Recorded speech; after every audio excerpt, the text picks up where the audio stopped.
Hey there, practice of the practice community. Are you ready to take your private practice to the next level? Then mark your calendars for September 16th through 19th, 2024, because Level Up Week is back and bigger than ever. Insert rocket emoji here. Join us for 4 days of live webinars, interactive panels, and exclusive resources tailored just for counselors, therapists, and private practice owners. Whether you're looking to fill your caseload, hire your first clinician, or scale your group practice, we've got you covered. This is your chance to level up while others give up. Don't miss out on this game changing event. Register now at practiceofthepractice.com/level up and get ready to transform your practice. Remember, September 16th through 19th, Level Up Week, your ticket to practice success. Register today and let's level up together. Practiceofthepractice.com/level up.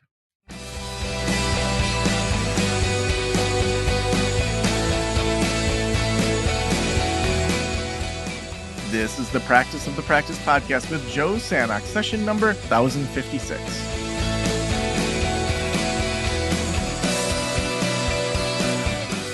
Welcome to the Practice of the Practice podcast. I'm Joe Sanok, your host, and we are here every day hanging out with you, helping you build a private practice that is thriving, that you absolutely love. We want you to do both of those things. We want you to thrive, but we don't want you to kill yourself in the process. We want you to have a great culture, have great operations, a great mindset, but also impact the people you want. And at the end of the day, we want you to love what you're doing. For me, I am so excited that I get to do what I love. I've said this before. I'm sure I'll say it a million more times. So many of my report cards as a child said Joey talks to his neighbors too much. Joey distracts his neighbors when he's done with his homework. Joey needs to stop talking to his neighbors. He doesn't stop talking.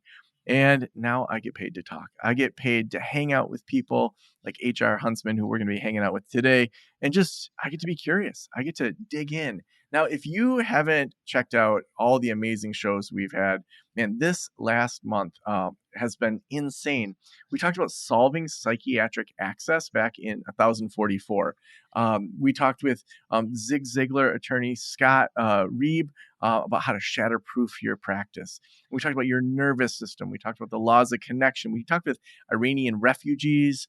We talked about parental estrangement, positioning yourself through writing a book, better mental performance, and a nonprofit that is funding psychedelic therapy. There's tons that we've covered this month.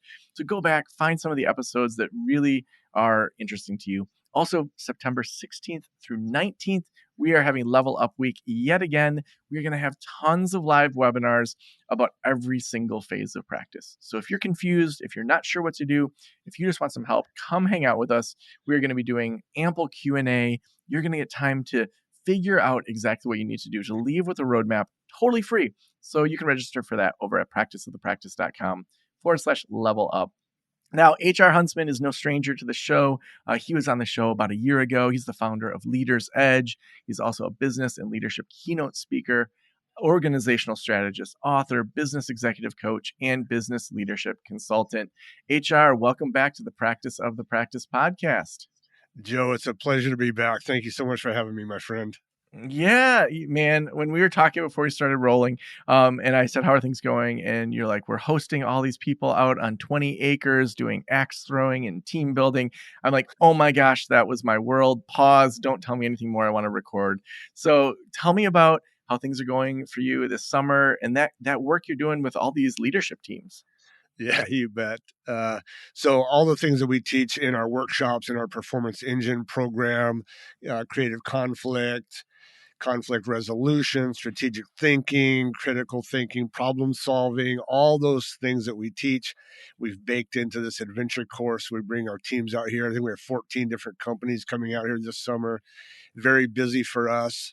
It's not an obstacle course. You have to think your way around the course using map and compass and building a fire and throwing axes. You're competing against teams from your own organization and watching people put into practice the things we teach in our workshops in a fun environment is a blast for us.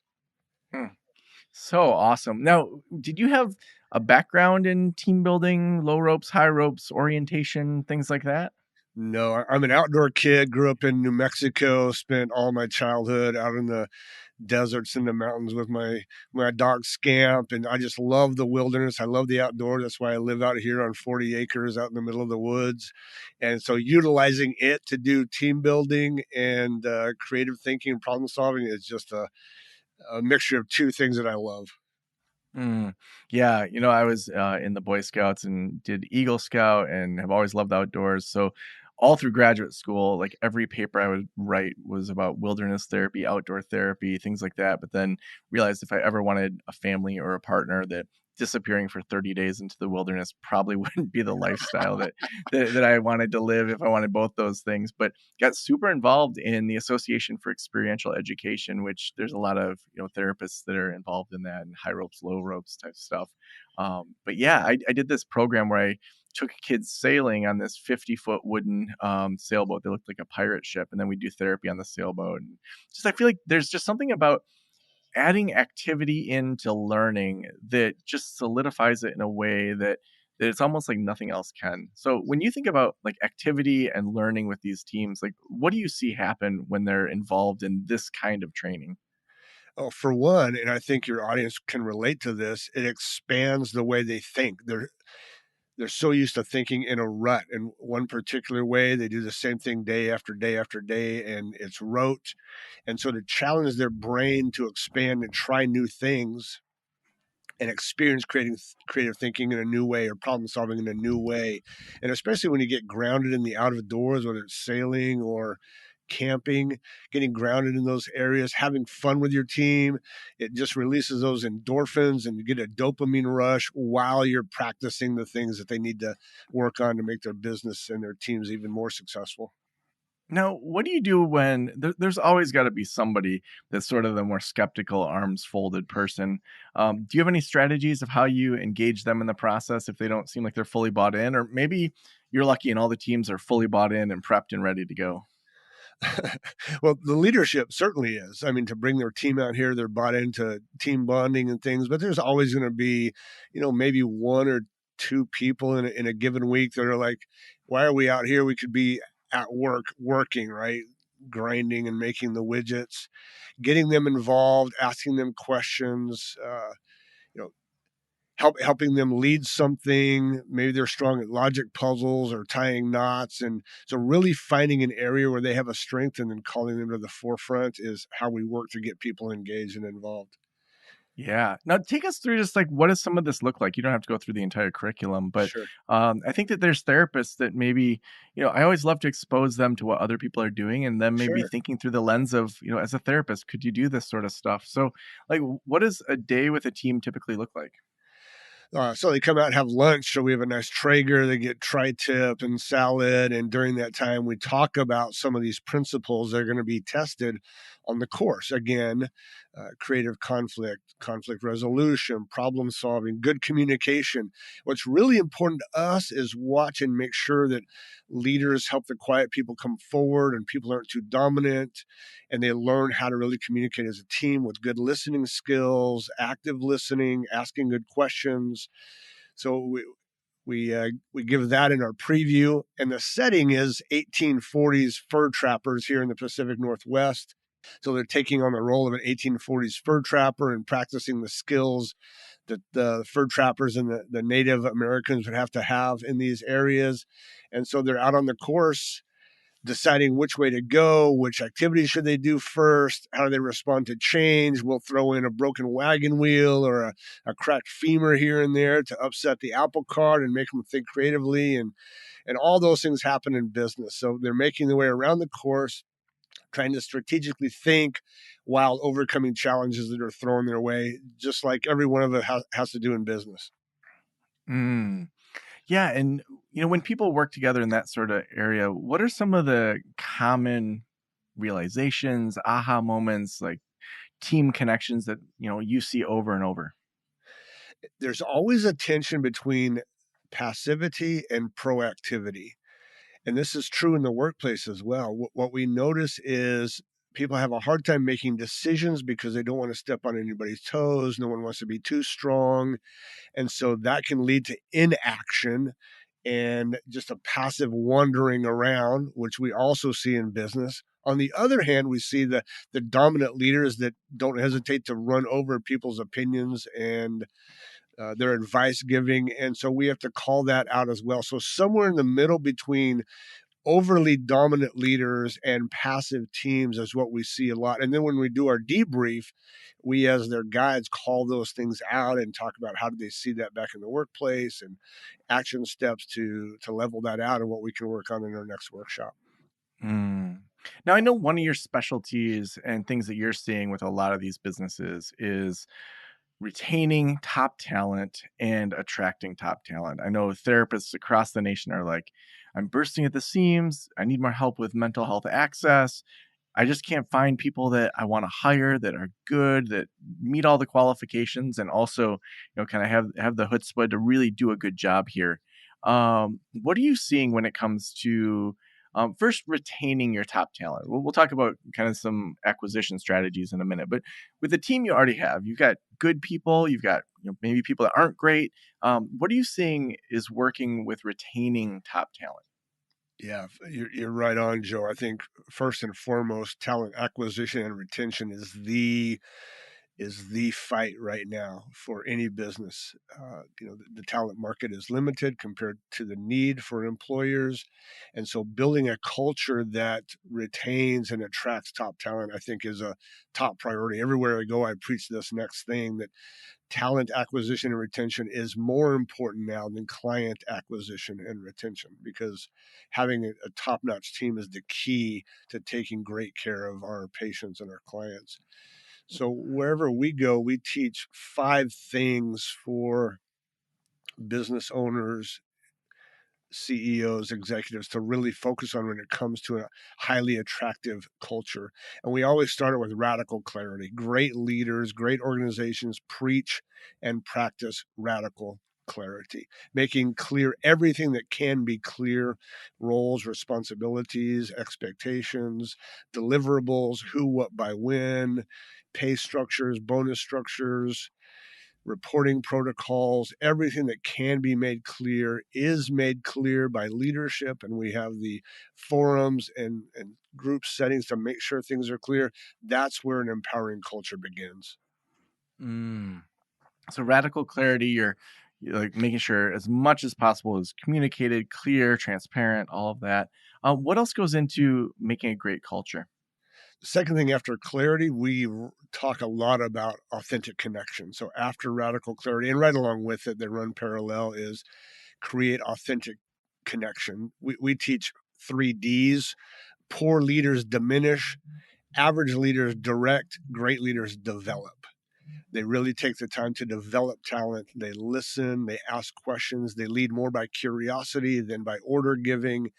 And when that authentic connection is created, people feel seen, heard, and valued. And like all of your providers know, as therapists, that's the human condition. We want to be seen, heard, and valued. And that is just as true in the workplace as in the home life. Yeah. So they're developing leadership, and one thing that we do in practice the practice is at least once a year, and my hope is that it's embedded in all we do in conversations. Is we have a conversation around what are you doing now that you really enjoy doing in your job. What do you hate doing that you would love to offload to someone else to be able to just stop doing it? That we train someone else, hire someone else, and then where do you see yourself developing? Like, do you want to get training in video editing? Do you want to get training in operations or EOS or other things? It's been amazing to see. I think about Sam, our COO. She started as our Slowdown School conference planner. She came in for a 3-month contract with that. Then she said, I'm really interested in podcasting and doing more of the back end. So she developed a whole flow there. And then from there, she's like, I really want to kind of get into some operational things. So we put her through some training around, becoming a COO. And, over the last, 7, 8 years, she's gone from just being a conference planner to being our main top like operations person. And so thinking about, developing that talent, what else do top leaders do to build their culture? And the key with the example you just gave, the real life example, Joe, is that you ask questions. And we see that leaders who lead through inquiry, what do you think, what would you do, how would you approach that, that's what helps bring that connection. I just read an Inc. article not that long ago that gave this stat that was staggering, that 77% of Gen Y and Gen Z feel, and I quote, moderately to severely isolated. And Mm. us taking a look at that in the workplace is incredibly important in drawing people out through questions. The third thing that we teach on the heels of clarity and connection is don't be afraid to set high expectations. Great organizations that retain top talent, believe it or not, have high accountability protocols and high expectations. And that goes against what we hear a lot in our culture. No one wants to work anymore. Everyone's lazy. Gen Y and Gen Z, they have no work ethic. We are seeing the opposite with the top performing teams. Now, let me clarify, you're not going to get high accountability unless you first have the first two, clarity and connection.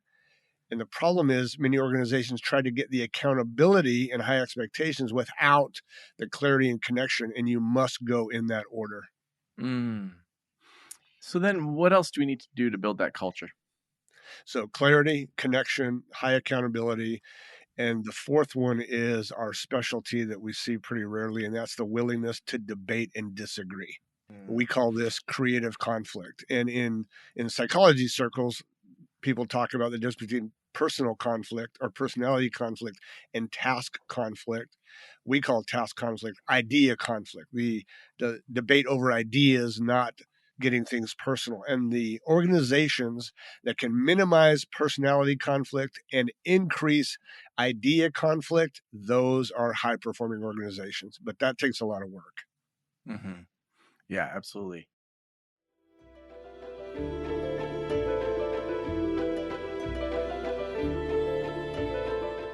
I am so excited about Alma. When I had my private practice, I struggled building my caseload, attracting the right clients, managing the business side. And honestly, one of the reasons I didn't take insurance was it was so difficult to navigate. So many of my consulting clients deal with these problems as well, and Alma supports clinicians in building rewarding private practices with simplified insurance credentialing in under 45 days, enhanced reimbursement rates, and guaranteed 2-week payback, plus a free profile in their searchable, filterable directory, making it easy for clients who are the right fit for your practice to find you. Learn more about how Alma could support your private practice at helloalma.com/Joe. That's hello, ALMA.com/Joe to learn more. Now, what does that look like to have a little bit more idea conflict and allowing people to have different opinions? Because I think that some owners or founders, they can do things intentionally or unintentionally that mute opposition, that just creates a yes, you're the smart one, you're the owner, we'll just go with it. What can we be doing to openly allow for better and different ideas? You use a key word there, and that's being intentional. It's learning to set time. We always teach two things. You have to have two things: safety and space. Space being space on the calendar, proactively, intentionally creating time in the calendar, time in the week to have these conversations. And it could be about a challenge that's coming up. It could be about our strategy for the next 6 months or how we're going to approach this opportunity. So, space and something your audience is going to know very well is psychological safety. And that is laying ego aside, that power differential, keeping that at the door, putting rank at the door, taking your rank off when you enter the boardroom or the conference room, having space and safety to willfully and respectfully disagree. Raise your hand. Joe, I don't think that's the way we should go. I have this idea, or I don't know. Could you explain that further? I'd like to see us try this, and having those types of conversations. But we have to work hard because we're not really good at conflict in our culture. We haven't been taught it in the home, so we don't practice it in the workplace. And it's up to the key leaders to give the opportunity to practice that and help make sure everyone feels safe in their disagreement. Mm. Yeah. So then what's after that? The fifth thing that we teach is they reinforce a profound purpose. I just read an HBR article yesterday, as a matter of fact. It shows that there's a 30% increase in innovation in organizations that live by purpose and not by task orientation. I find that to be profound. Mm. And tell me, what does that look like? It means we don't always talk about the weeds and putting out the fires of the making of the widgets and the organization and the tasks at hand. And that's where most leaders, they get caught up. What do we need to do today? What's our checklist? How do we hammer things out? Rather than reminding the team what our vision is, what our mission is, what our purpose is, reinforcing our why, reinforcing our values, celebrating our values when they're displayed, consistently bringing to the forefront, to front stage, to center stage, why we do what we do, telling that story again and again and again. That's a big separator in innovation and creativity when people, especially nowadays, more than ever, people want to go to a work that has meaning and purpose, where their skills and their time are highly valued to make great change in their organization, in their community. So the leaders that bring that forefront to the center stage, those are the organizations that have a fantastic culture. Mm. Now, when people have that culture, and they're through that culture, how does that connect with retaining top talent? Why does that work as the main strategy to retain top talent? Again, people want to know that what they do has meaning behind it, has purpose behind it, besides just earning a paycheck or helping the business owner fund their house in Hawaii. They want to know their time and their talent, their energy, their blood, sweat, and tears is going to something larger. I believe most of us, the human condition is we want to be part of things that have purpose and meaning behind them. And the leaders that continually tell that story, that helps create a place where people feel valued and important around community change, around culture change, around family change, and helping marriages and helping people emerge from brokenness and dysfunction. And the leaders that tell those stories beyond just the what and the how and reinforce the why, they create that attractive culture that most people want to be part of. Mm, so awesome. Um, when you've created that culture, you're retaining top talent, and then you're trying to find new clinicians to join your practice. How Sure. do you articulate or market or get the word out that you're different than other private practices? You've got a great culture. I'm sure there's some word of mouth from people that already work there. But what Of else can you be course. doing that can really attract the top talent? Because I feel like that's like the retention side definitely is a problem right now, but finding people that are really good, that seems to be a really big challenge too. So the organizations that have a really fantastic culture, an attractive culture, a culture that mines for excellence, that mines for creativity and innovation, the people on that team are the greatest spokespeople for that organization, and they're going to say this is a great place to work. No one knows the organization better than them. No Indeed ad is going to be as vocal and as persuasive as those teammates. So, reminding them that they are part of the marketing team for recruiting for talent. And great leaders do that. They get their team together and say, your circle, your people, your sphere of influence is the greatest place where we can find people because you know who will succeed here. You know what we stand for. You know our core brand values. So beginning with that, and that could be referral incentives or just reminding people that we are looking for talent. So we start there, and then going to the ad world or the recruiting world, what we help people do is develop what we call a talent profile, and that is developing an avatar that is the perfect person that can work at our clinic or at our office. So let's define and describe what that person looks like, how they carry themselves, how they view our work and what we do. So those are the first two steps: getting your team to be your best recruiters, and then defining a talent profile that we can then develop all of our marketing messages around as we're looking for talent in the digital space, Indeed and Ladders and every place else. Mm. Yeah, I think that just that idea of using your team as your best spokespeople. I mean, they're the ones that are part of informal groups that know other therapists, other quality talent. Even That's right. when I look at growing our South Africa team. It started with one person saying, "Oh, there's someone down the hall that is a great, really organized person," and that's where we found Sam, our COO, years ago. And then someone knew someone else that owned a website company, and it's amazing how when you get good people, they usually know good people. That's right. That's exactly right. They're going to be your greatest evangelists for what we're trying to do, for the culture and the people that we're trying to serve. Mm. Now, are there any traps that people fall into after they get their culture down? Like maybe where they get lazy, where they stop paying attention as much? Because I don't know. Like I think about when I was working at the community college. Every year there'd be like the thing of the year. So one year it's strength finders, and every team goes through strength finders, and everyone's supposed to talk about their strengths. And then the next year it's something else. And so it felt like there was always a lot of energy, initially around kind of new projects. So I could imagine that when you're like, we're going to make our culture better, we're going to go through these 5 things, we're going to focus on all 5 of them, that after a while, maybe, they need a booster shot, or, they get a little bit lazy. Are there areas that you would say, here's how you really sustain that culture over the long haul? Like they could be habits that people do weekly or monthly or annually, or like, how do you sustain it? Oh, absolutely. One of the phrases we teach everywhere we go is consistency is the key to mastery. I'll say it again. Consistency is the key or the foundation of mastery. It doesn't matter if you're a golfer or a dancer or a musician. Practice your scales, practice your steps, practice your putting every day, every day, every day.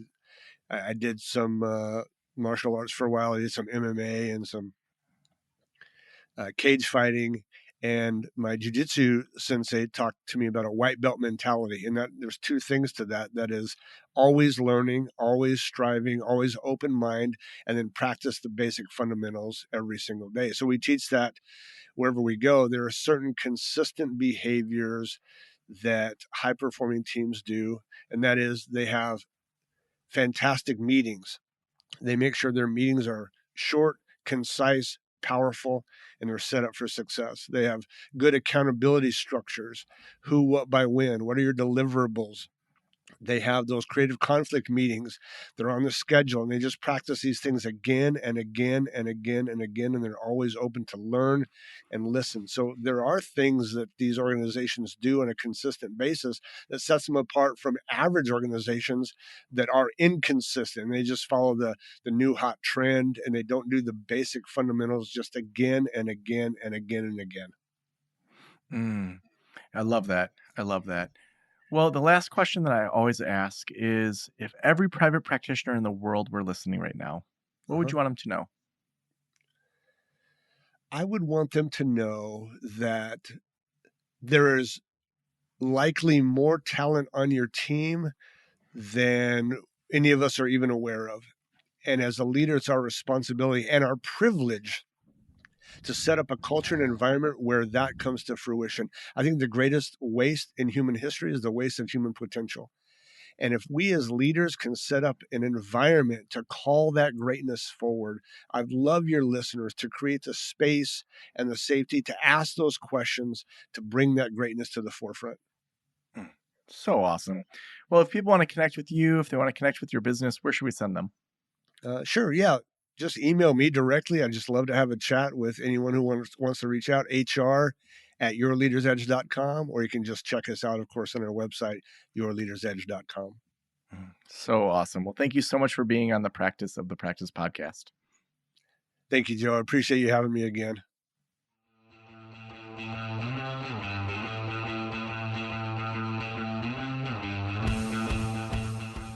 Well, don't forget to register for Level Up Week. That is September 16th through 19th. It's right around the corner. You're going to want to sign up for as many of those free webinars as you want to attend. We have all sorts of small groups. We have discussions. We've got some things that are a little more formal, a little less formal, presentations.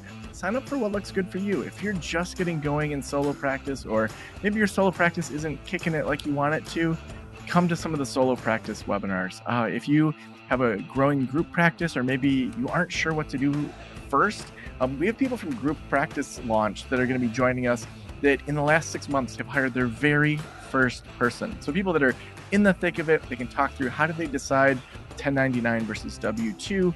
What did their onboarding look like? How did they get them full? All those things that are so confusing. And then, man, when you have 10 or more clinicians, it's sometimes hard to know with a group practice how you can get there or how you can keep growing and scaling. And so we've got people that are going to be doing a group all around what they've done to grow as well, where you can just ask questions. It's going to be super interactive, totally free. Again, that's over at practiceofthepractice.com/level up. I was going to say level up week, but practiceofthepractice.com/level up. My brain stopped working for a second there. We'll just leave that in because, it's a podcast and you can see that I screw up all the time. Also, we couldn't do this without our awesome sponsors. Alma is our sponsor for today. They help support clinicians in a way that I wish I had when I started mental wellness counseling. They do simplified insurance credentialing in under 45 days. They get you better rates and get guaranteed to get paid within 2 weeks. Head on over to helloalma.com/Joe. You can download your free guide to identifying and connecting with the right clients for your practice, and they're going to help you out over at helloalma.com/Joe. Thank you so much for letting me into your ears and into your brain. Have a great day. I'll talk to you soon. Special thanks to the band Silence is Sexy for that intro music, and this podcast is designed to provide accurate and authoritative information in regard to the subject matter covered. It is given with the understanding that neither the host, the producers, the publishers, or guests are rendering legal, accounting, clinical, or other professional information. If you want a professional, you should find one.